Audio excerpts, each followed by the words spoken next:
I'm going to jump in, but I have a lot of like crazy stories, and I lived overseas with my husband's job, and I've done a lot of crazy things, I guess, in my life. I kind of had an adventurous life with my husband. He worked for the CIA, and I lived in 3 different countries with him. And Is this one of ours? yes. Okay. So, anyways, but I want to like jump right into what I did for me and my children after my husband passed away. And hopefully, my hope and prayer is that something, even if it's just one thing that I say, you can take and modify and be creative and put it into your own life and to help you and make your life better. So before I lost my husband, I was already what I thought was rock bottom. And I felt like I was losing my family one illness at a time. And so when my husband passed away by suicide, I didn't know where to turn outside of the spiritual realm. What do you do with yourself and kids who already have depression, anxiety, illnesses, and now you have to pile grief and trauma on top of that, and suicide on top of that? So what do you do when your kids are maxed out on meds, so you can't even increase their medication, and are already going to counseling before a traumatic death? So I think my kids were already in counseling, so he died on a Saturday, and my kids had counseling appointments that were already set up before that on Tuesday. So like, we walked into the counselor's office, and he was like, "You guys look different." And I was like, "Well, you know." So there was that. So that's what I thought a lot about tools and everything. So I want to explore 4 parts of my story that in hopes that you can take one idea to help you. So each of these aspects of my journey involve tools I've learned through past trials and professional help with our family's mental and physical issues. And I would label my family as like high functioning with special needs as far as like labels go, if you're curious about all of that. And then, so this talk really resonated with me. This was by Sharon Eubank in the last conference. I invite you all to read this, and how many of us have cycled through these feelings. She addressed these 5 topics. And I cycle through these with just grief alone and being a single parent, not feeling like I fit the traditional mold anymore, the questions and the not feeling like I'm a good enough parent, being the only parent and all these things. So I feel like I've cycled through all of these questions. So this is my family now. We just took this picture the other day. And I love this picture because it just shows how far we've come. Those are like real, genuine smiles. But today you're going to hear about some of what life is like for us behind the doors, behind this picture, behind social media. So I just ask, I'm going to be really open with you, and I just want to be respectful to my children's stories and their personal life. My family's been through a lot, but despite it all, with work, life can be fulfilling, and you can have real smiles in your life. So we're going to go on to anxiety and triggers. My kids suffer from severe anxiety disorders as well as depression. They've been diagnosed with ADHD. They've also been diagnosed clinically with actual clinical OCD. And each of my boys have been in counseling since 2nd grade. And even with help and under the care of doctors, the anxiety grew until reaching the levels of OCD.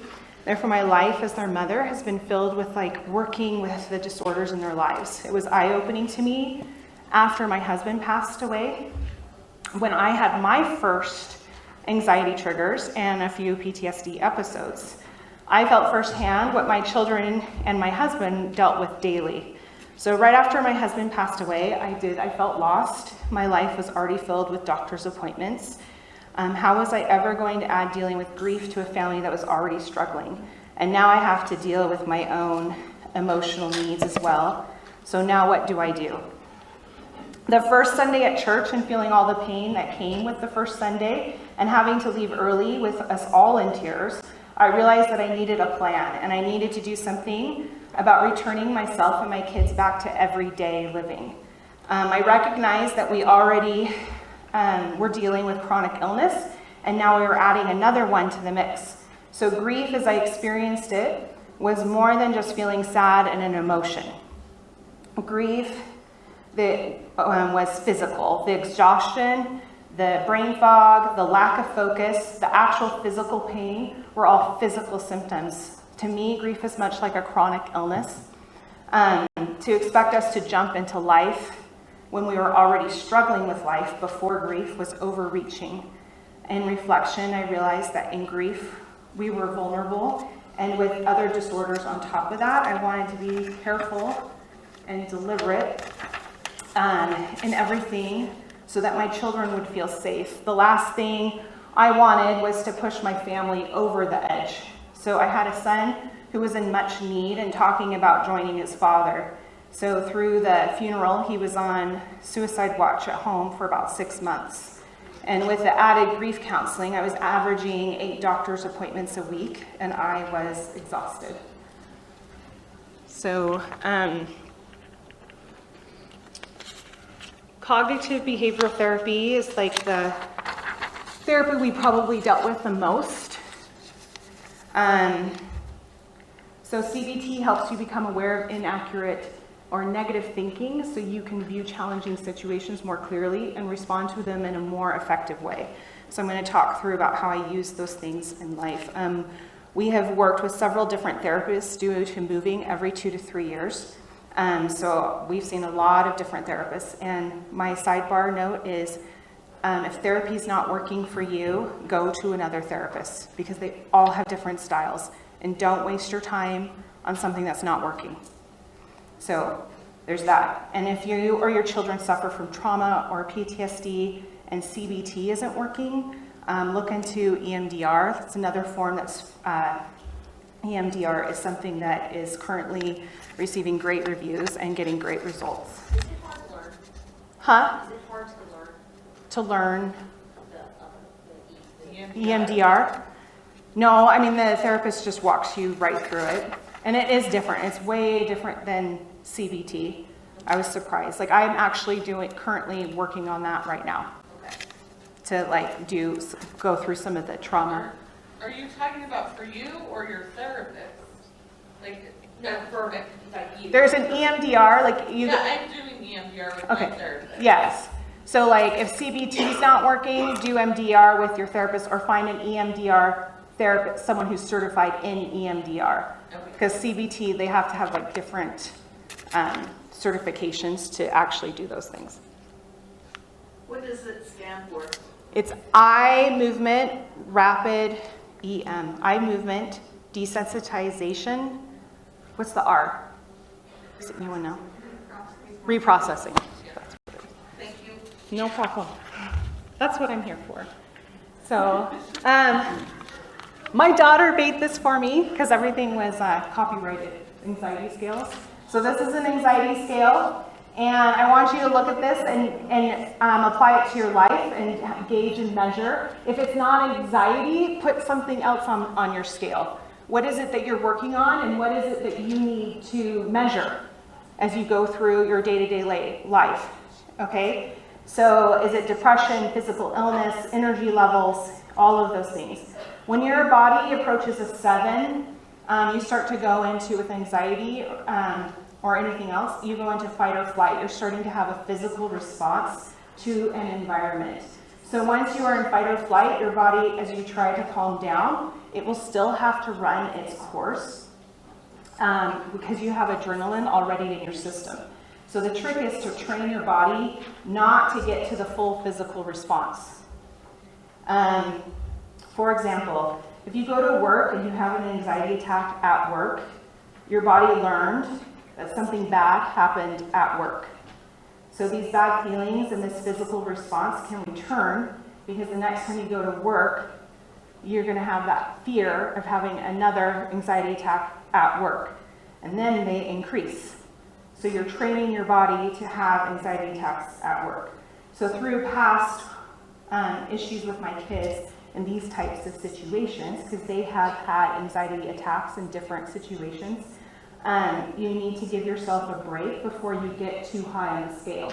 So you never want to go to a 7 ever. You need to take a break when you reach a 5 or 6, and you tell yourself, okay, I can stay here for 5 more minutes, and then I'm walking out and I'm taking a break. And then when you calm back down, you can come back in. When you take a break, you can do mindfulness exercises or something that's relaxing for you.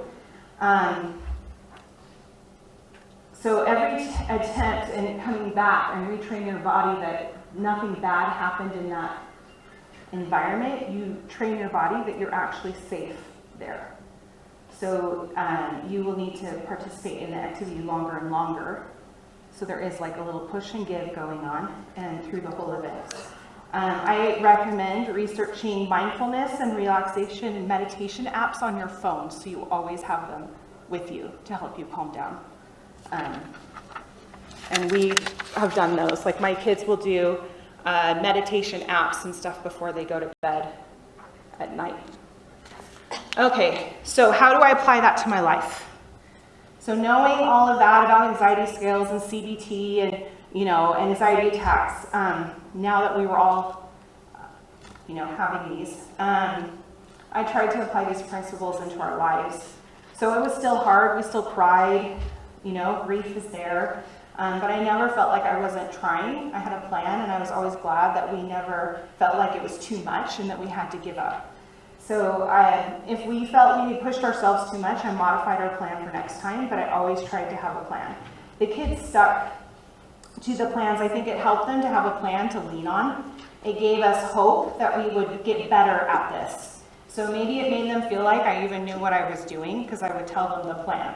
So for example, for returning to attend church for full 3 hours seemed daunting, and now it's 2, but it was 3. So I broke it up into intervals. My son was having anxiety attacks even at church before his father died. So after his father died, it was worse. So what we did is I said we'd go to the first Sunday and take the sacrament, and then we were all going home. And that was like doable in their heads, right? And then we went home. And then I told them the next Sunday we'd take the sacrament, and we'd all watch the clock, and we'd say 10 more minutes, and then we'd go home. And I told them we would increase it 10 minutes every week. But if anyone in the family got to a 5 or 6 on their anxiety scales, we all left together. We never left someone at church alone, and we never left someone home alone. Like we were doing this process together as a family.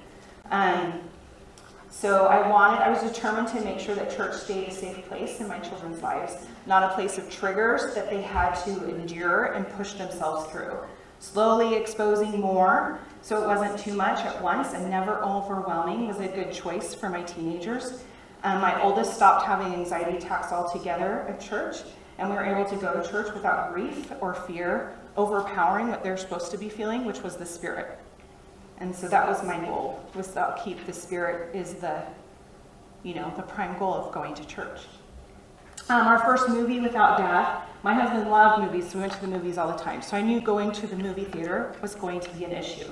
So actually the first movie, I made sure it was a matinee. I pulled him out of school an hour early for this.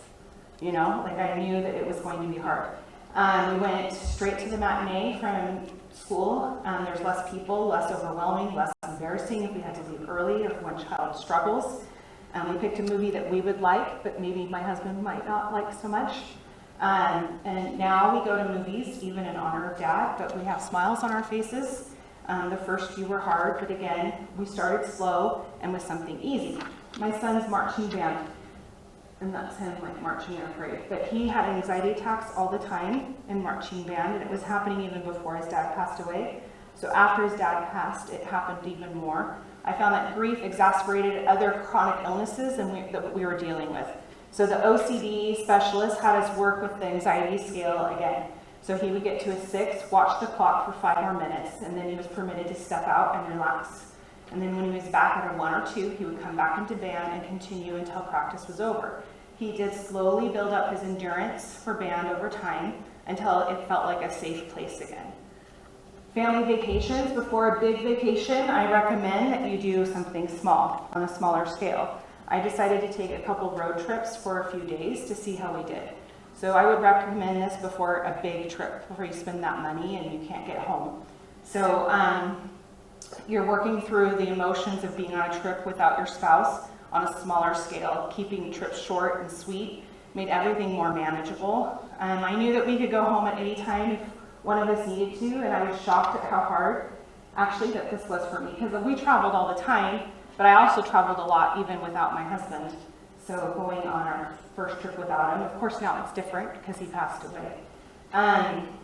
So knowing that there was an out, you give yourself that out, like it's a road trip, you can go home at any time. Holidays. So one piece of advice I learned from a grief specialist, counselor, was that you have to acknowledge the holiday. Because I was like, we're going to go on this trip for Thanksgiving and we're not doing Thanksgiving. And she was like, no.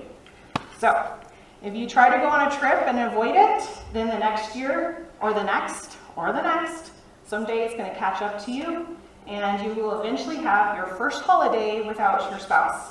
So in your planning, acknowledge the holiday in some way. It doesn't have to be big. The counselor said it can be simple by just saying it out loud on your trip. I acknowledge that today is Thanksgiving. Like, you just have to make sure that you acknowledge it. Grief is strong during the first holiday, so due to fatigue from grief, because like I said, grief is physical, keep it simple. Keep travel simple or staying home. Keep decorating simple. Keep your gift giving simple. Simplify everything. Or do something totally different that seems fun to you. And so that brings me to energy levels. Let's talk about energy. In my experience, at one time I had contracted 1 year. I contracted three different types of Epstein-Barr virus that causes mono. In 2010, so I had mono 3 times in a row. And after that, I had lost some strength in one of my legs, and I couldn't walk up the stairs. So I went to like 5 different doctors, and they all ran a million tests. And a doctor diagnosed me with fibromyalgia. Another doctor diagnosed me with chronic fatigue. And another actually called it only God knows. And I have eventually recovered, but it took me years of recovery. Like it took me 4 years to get to my present level of energy. My oldest son, before my husband passed away just that last year, struggling and misdiagnosed with things while his father was deteriorating mentally. So he was actually hospitalized right before his suicide. But 2 months after his father passed away, cardiologist stumbled upon what was really on him, and he has taught, and with treatment he has improved immensely. But one of the effects of his illness is living with fatigue. So I found that grief is much as weighing down and cause a lot of fatigue. And so our minds need rest and need more sleep. And I have been working with my son with a counselor at University of Utah, Children's Hospital for 2 years now, just to focus on managing chronic illness with him. And helping my son through these appointments I've played with my son on managing chronic illness. I'm starting to see how it can apply to grief and to everyone's lives. And so I want you to think about, as we go through some of the things, like what's causing you fatigue in your life and how it can help you. So I don't know how many of you know the spoon theory. Anyone here about the spoon theory? Got one? So the spoon theory is a personal story told by Christine Miserandino, and it's very popular, and you can find her story online. And I'm going to read a little bit of her story and modified it for time. This slide is from the dysautonomia website, which is actually what my son has been diagnosed with, and they use the spoon theory. The woman who wrote the story has lupus, so it can be applied in a lot of different ways. So she was at a restaurant with her best friend, and her friend asked her what was having lupus like, and like kept pushing. And so finally she got frustrated, and she goes and she grabs spoons off of all these tables, hands her friend a bouquet of spoons and says, there, now you have lupus. And her friend's confused. It's like holding all these spoons, and she asks her to count them. So it says, the story goes on, I explained that the difference in being sick and being healthy is having to make choices or to consciously think about things when the rest of the world doesn't have to. The healthy have the luxury of a life without choices, a gift most people take for granted. Most people start the day with unlimited amount of possibilities and energy to do whatever they desire, especially young people. For the most part, though, they do not need to worry about the effects of their actions. So for my explanation, I use spoons to convey the point. So if you are healthy, you expect to have a never-ending supply of spoons if you use spoons as a unit of energy. But when you have to now plan your day with a chronic illness, you need to know exactly how many spoons you are starting with. It doesn't guarantee that you might not lose some energy along the way, but at least it helps to know where you're starting. So she counted out 12 spoons in her bouquet of spoons. And so she asked her to list off her tasks for the day, including the most simple. As she rattled off daily chores or just fun things to do, I explained how each one would cost her a spoon. When she jumped right into getting ready for work, as her first task of the morning, I cut her off and took away a spoon. I practically jumped down her throat. I said, no, you don't just get up. You have to crack open your eyes, and then you realize you were late. You didn't sleep well the night before. You have to crawl out of bed, and then you have to make yourself something to eat before you can do anything else, because if you don't, you can't take your medicine. And if you don't take your medicine, you might as well give up all your spoons for today and tomorrow too. I quickly took away a spoon, and she realized she hasn't even gotten dressed yet. Showering cost her a spoon. Washing her hair cost her a spoon. Getting dressed was worth another spoon. I stopped her and broke down every task to show her how every little detail needs to be thought about. You cannot simply just throw clothes on when you are sick. I then explained to her that she needed to choose the rest of her day wisely, since when your spoons are gone, they are gone. Sometimes you can borrow against tomorrow's spoon, but then you think about how hard tomorrow will be with less spoons. So hypothetically, she had to choose not to run errands so that she could eat dinner. And when she got to the end of her pretend day, she was hungry. I summarized that she had to eat dinner, but she only had one spoon left. If she cooked, she wouldn't have the energy to do the dishes. If she went out for dinner, she might be too tired to drive home safely. So it goes on. I think you guys get the point. So I think when we go through grief, chronic illnesses, and all of those things, that we have a limited number of spoons in our lives. Everyone has a different spoon level. Everyone is different. Everyone has different physical responses to things. And there's no shame in where you are at. In the first months of grief, I felt like I had one spoon some days, right? Like I could barely get out of bed. And then I had 2 spoons. Slowly I gained some spoons, but I'm still not the same person I was, and it's been 2.5 years. I'm not the same person I was before he passed away. Like I'm still working on my energy levels. It's improving all the time as I take care of myself. So I realized if I push too hard, I can crash a little bit, because you borrow spoons from that you need for the next day. So the next day you might crash, and it's okay. It's okay to crash. Like you spent too much spoons, and it's okay to rest. Take care of yourself. So can you try to manage your days to be more consistent? That's my challenge to you guys. Is how many spoons do you have, and can you be more consistent in how you use your spoons? So if you have 5 spoons, try to use your 5 spoons without using 6. Say no to things and keep your energy level consistent day to day. You will eventually increase as you recover, as you get stronger with chronic illness, mental illness, or grief.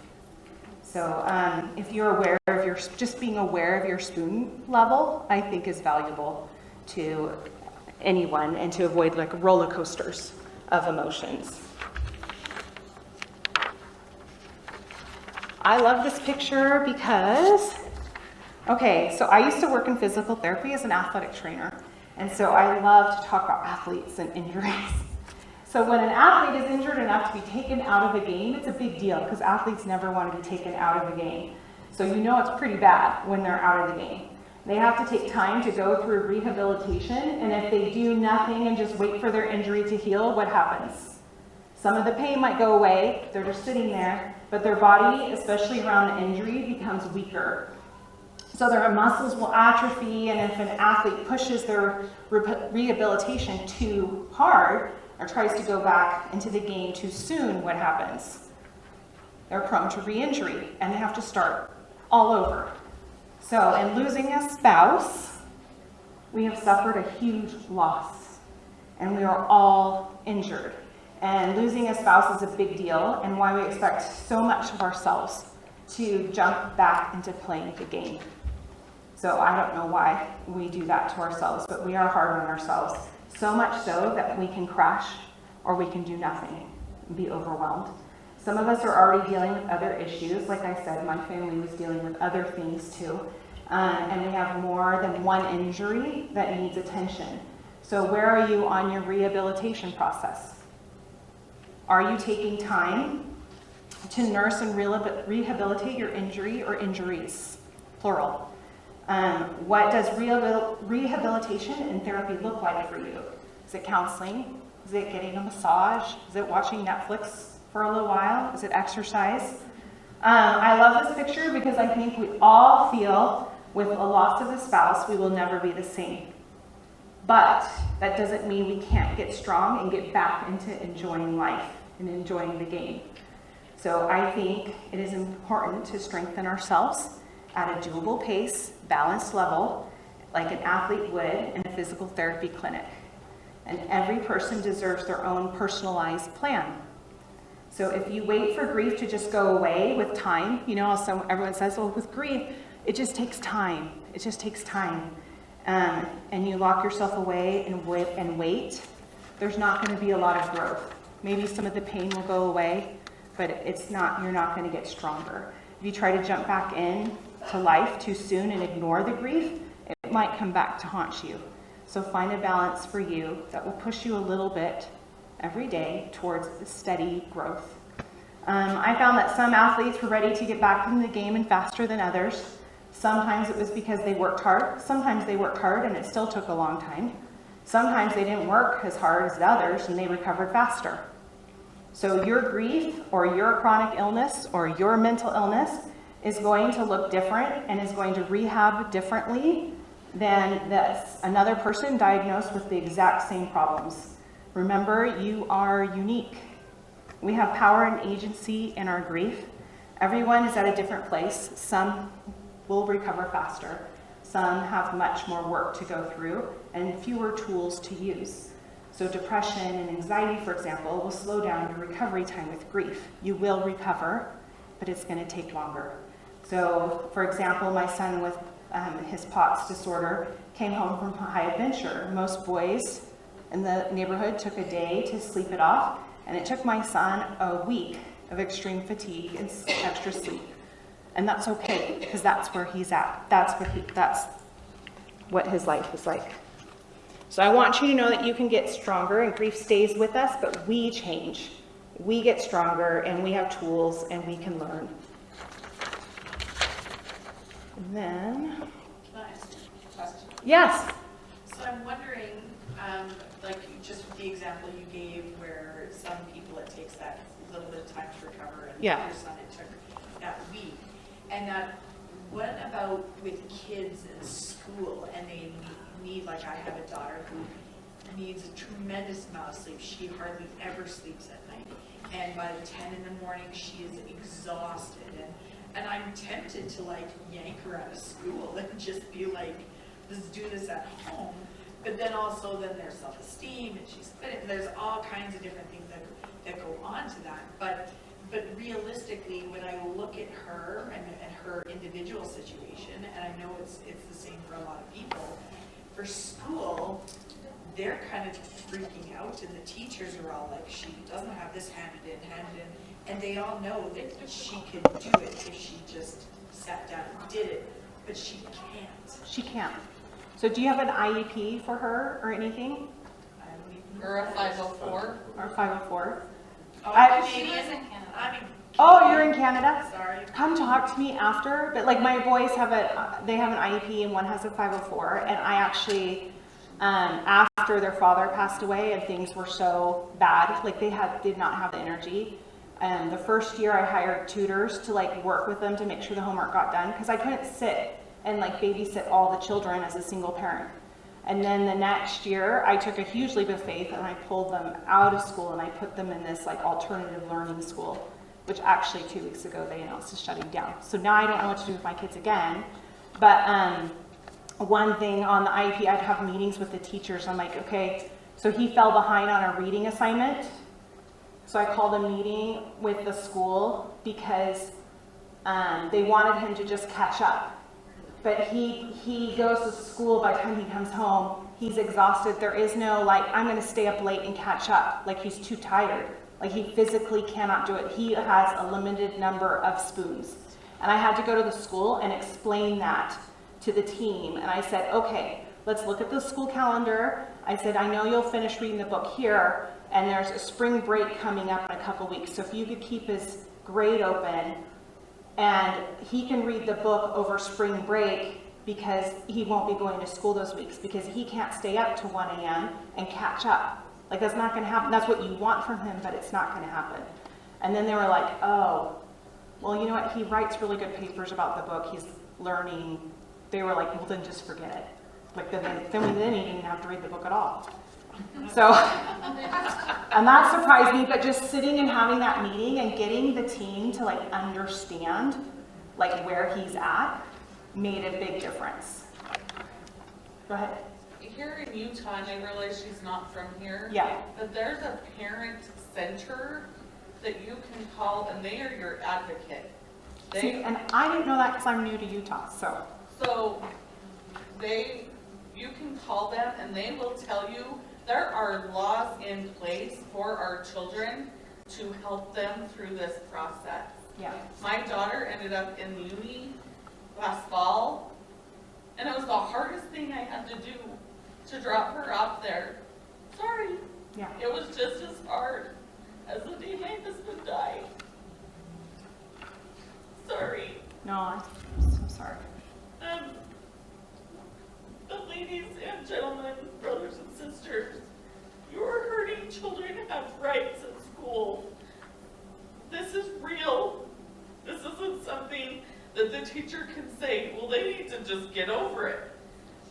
And this, because I had a teacher tell me that. Like, well, it's been a year. Oh. Yeah. No, they're still grieving, and from what I've read, they're going to grieve for the rest of their lives. right. And even with teenagers, they say it takes 2 to 3 years to even really start grieving. Process it. And so. Hold on. That's in Utah. It's a parent. Say it again.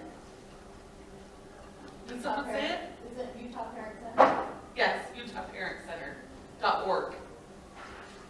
Just also know is like, I'm a special educator parent.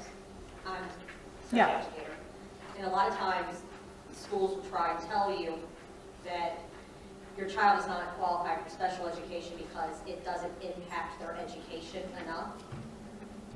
They That's get a them way on the to try to save 504. money. It's not. You have to be the advocate for your child. They're not going to do it as well. It does impact all, as you said, it's on a cellular level.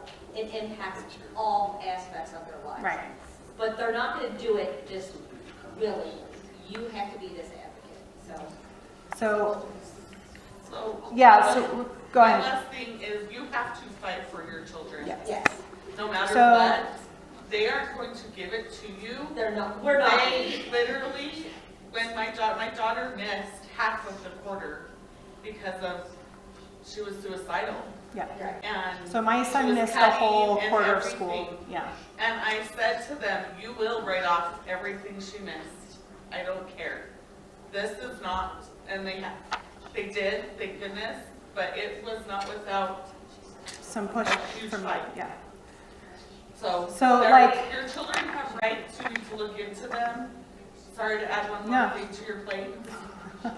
but It's hard and it's exhausting. So like all of my spoons and my grief was on advocating special ed meetings, you know, pushing teachers in the system.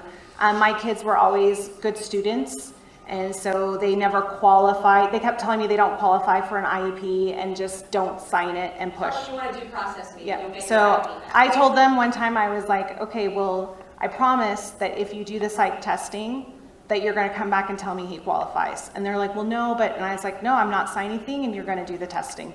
Like I just set my foot down, and then they did the testing and they came back and said, oh, he does have severe anxiety and depression, even though he has good grades. Like, and then we moved on from there. If you have someone that your child is seeing, and I'm sorry, I didn't mean to be rude Oh. and interrupt, but if you have someone your child is seeing, you can take a doctor's note Yes. or a psychiatrist, psychologist's note into the school, and that is a legal binding. They have to do what your doctor says. Well, in Tennessee, you can have all the notes in the world, but if it doesn't, you can have, my child has autism. Mhm. That's not enough. It has to impact their education enough. And his So, IEP was taken away. every state is different. Every state is different. So I was So in it's Virginia, still- and then I had to switch everything over to Utah, and Yes, it's every different state's rules here. So you have to look at what the laws are in your Every state area. has different rules, but you can still, if you ever have a problem, always tell them that you want them on consult and you want to have it considered for a due process meeting, and you're gonna get your child's IEP back. Yeah. I promise, just say those magic words and it will happen. There are magic words. There are magic Look those words. up. Okay, so I'm gonna try to catch up real quick. So I call it grief languages, like there's love languages out there. So I'm gonna talk about grief languages in myself and my children, and see if maybe you guys can identify where your grief language is or where your children's grief language is. This is something I made up on my own through a lot of all of this, right? We're all just trying to do the best with our kids, and so there's a lot of pondering and a lot of praying. So I have this thing in my head about grief languages. Everyone shows love differently, and I believe we all show grief differently. And it's really quite touching if you think about it, that we all mourn and show our love for our deceased in unique ways. I find this is also fluid, like you'll dip into another one for a little while and come back out and go back to the one that you are prone to. So I just think as children of God, it's beautiful how we're all so different, even in our grief. D&C 42:45, thou shalt live together in love, insomuch that thou shalt weep for the loss of them that die. So grief is real, and it's a good sign because it shows in the scriptures that we truly loved. Go back one. Just for just a second, so you're picture. Oh, whoops. It's clicking the other way. Hold on. Thank you. Mm-hmm.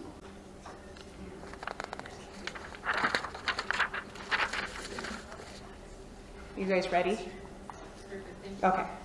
So my first grief language I want to talk about is the verbal and extroverted. My oldest is definitely verbal. So I made all of my children go to grief counseling for a year. And I learned that my oldest went into his counselor and he processed with the counselor and used his counselor. And I sent my middle introverted child to counseling, and he didn't say one word about his father for the whole year. And I paid for it, and I brought him every week, and he didn't say anything, ever. And I paid, I had a lot of money. So they'd sit in a room, and we kept hoping he would process, and we didn't get anywhere. So I did learn a few things about him, and I'll cover that in a minute under another grief language. My youngest and her grief counseling was eye-opening to me. She told me a couple things. She said, why do you make me, she was 8 or 9 at the time, why do you make me talk to a stranger about dad when I'd rather just talk to you? And she also told me, I don't like it that you pull me out of school, force me to talk about dad, make me sad, then you expect me to go right back into school and go to math class and take a test. When I go to counseling, I talk about my husband, I come home and crash. I'm exhausted. And then I was taking my kids out to go to counseling, and I take them back to school and be like, good luck in history. So it was eye-opening for her to just say that to me. So while one of my children was totally okay verbally processing with a professional counselor, it was true that the other two were not getting the same thing out of it. And my oldest processes verbally, which is actually a lot like me, so I understand this. And I talk through everything. I'm also more extroverted than him, so my grief processing verbally spills over into like Facebook posts, or you know what I mean, like I like to get information from other people and talk to people about it and get ideas and brainstorm and, oh, how do you process your grief? And then I like get excited about it. So I'm very extroverted in my grief. My son is verbal processor, but more introverted. He wants to do like the one-on-one type stuff. So for verbal processors, you need to find like people that you trust around you and like use them to process. I had a few friends that I processed like my husband's suicide over and over and over and over again. And they were beautiful, wonderful people to let me do that, because I had to like talk it through. I was like in shock for a long time. And so you need like people that you trust that aren't going to go like talk to other people. Like pick a couple people, because if you're a verbal processor, find that person that you can verbally process with. And your children, if you have a verbally processing child, make time for him to verbal process. So he's older, he's my oldest, he's a senior. I tuck him in bed every night so that he can talk to me if he needs to. Like that we have that alone time together. I also make sure that like we come home from a counseling or whatever, I'll sit in the car with him for a few minutes. I always wait for him to get out of the car first, because he might start talking and tell me something important. So make time for your children that are verbal processors to verbally process. Nonverbal and are introverted. So as I referred to earlier, my middle child is not very open at all. So he doesn't talk, and nor will he tolerate being made to talk. We had some events where the grief would build up, and then he would cry uncontrollably for hours and hours and hours through the night. And it was painful to watch as a parent. And I would try to comfort him, and he would push me away. He didn't want me. So I kept sending him to counseling. But then something interesting happened. My mother-in-law sent me some essays and pictures and little journal entries from my husband's childhood. And she put it together in a book and gave each of us a copy. And my only child that read it was him. He was the only one. The others set it on a shelf and they wouldn't open it because it was too painful. But for him, for some reason, it was helpful for my introverted child. So he read it, and then he said a couple things to me about it, and I would comment back to him, and then he'd go away. And then he'd read a little more, and he'd come talk to me. But it would be like 1-2 sentences, because he doesn't discuss things. Nonverbal and introverted may enjoy reading journals of the missing parent, writing in their own journal in order to process their grief internally. They need downtime. I talked to a physiologist here in Utah at St. Mark's, and she said like they need brain rest. Like your children need to they have to have the downtime. They have to have that brain rest, which goes back to like schools and like the tons of homework after and like never getting that brain rest. Like your children need rest. So he needs to have time to cry a little bit so it doesn't build up when we have that crying session all through the night. I decreased extracurricular activities in order to allow for downtime. This allows him to process more. And then this one's like the cute one, right? Touch. So my youngest is definitely this last category. As I mentioned earlier, she doesn't understand why I would send her to a stranger to talk. She wanted her mom. She still asks, she's 11 now, but she still asks for me to snuggle her every night. She struggles on trigger type days, and she cries and just wants to be held.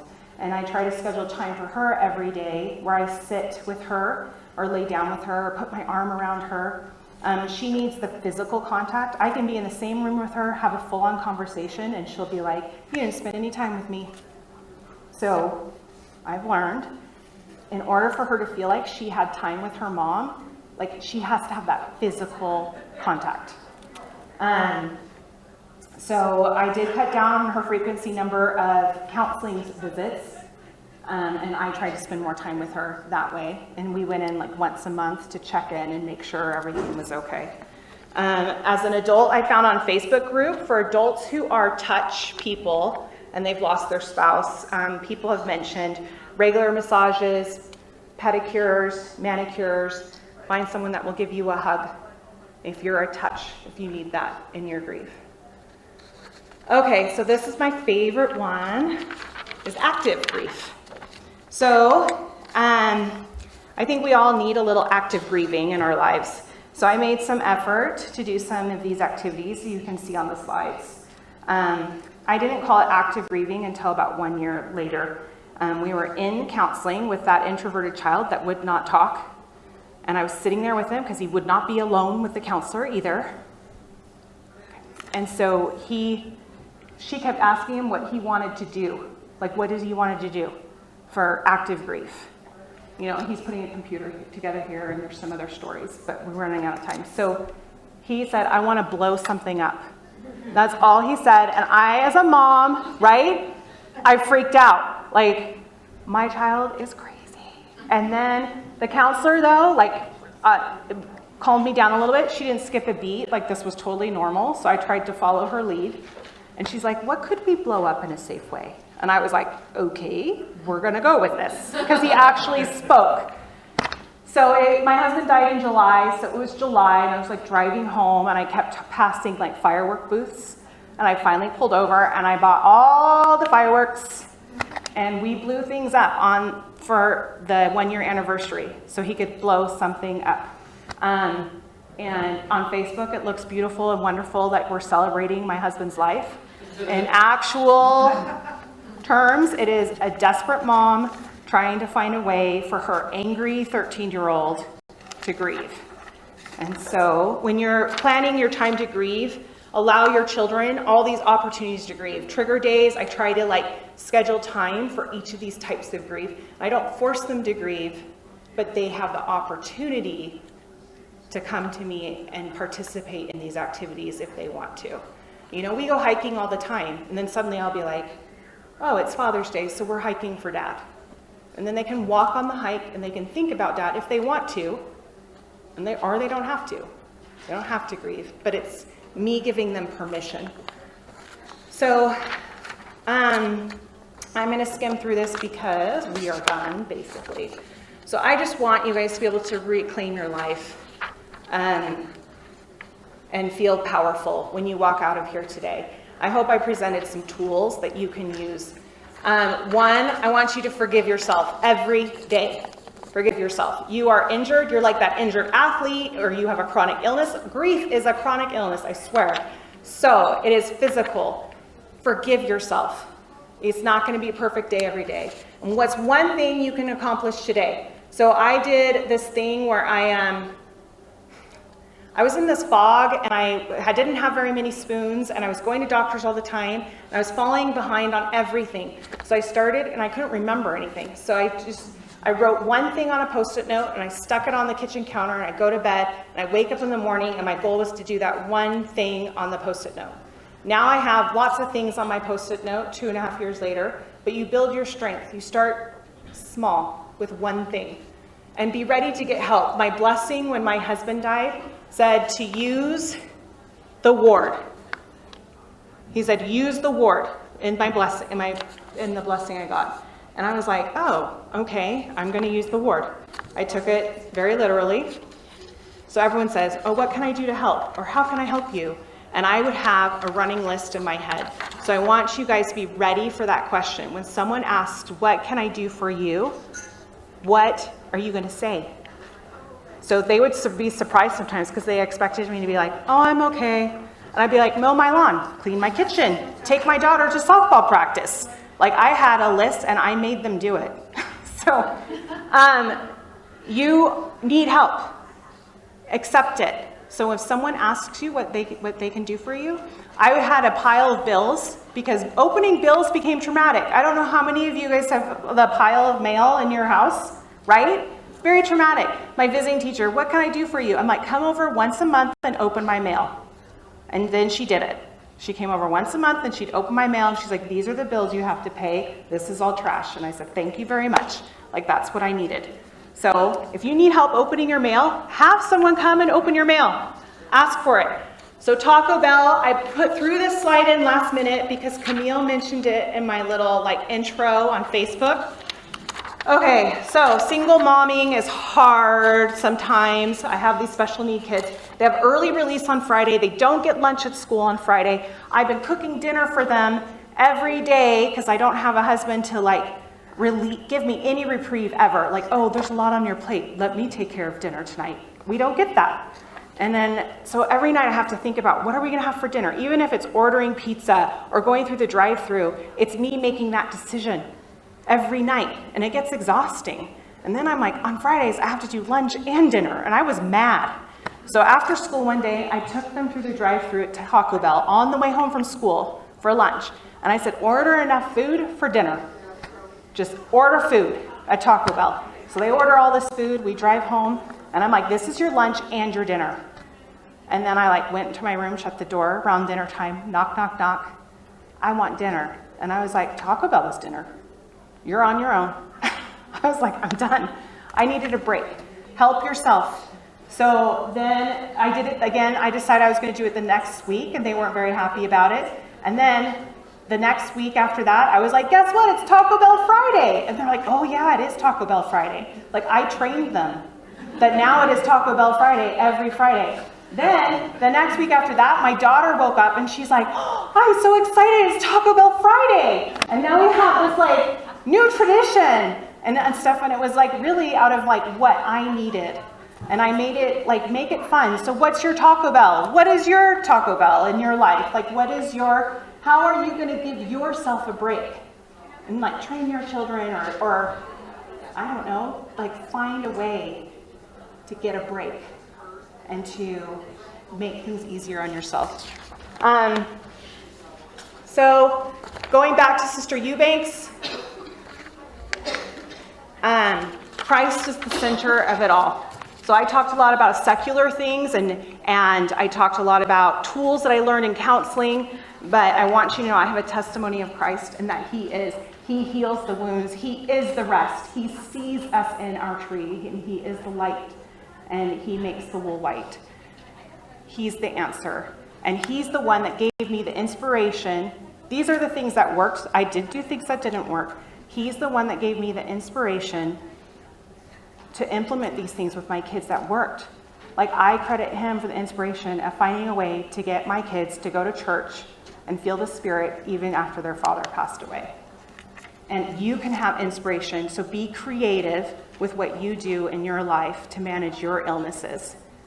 And He will inspire you with the tools that you already know, and you'll figure it out. So thank you very much for letting me talk your ear off for a little while. I love this scripture, and I love this picture of Christ holding the injured lamb. If you have any questions, you can always email me. If you have any questions about slides or counseling or services for children in school and what I've done, because I changed schools and I did something totally different, if you want to talk. All right, thank you.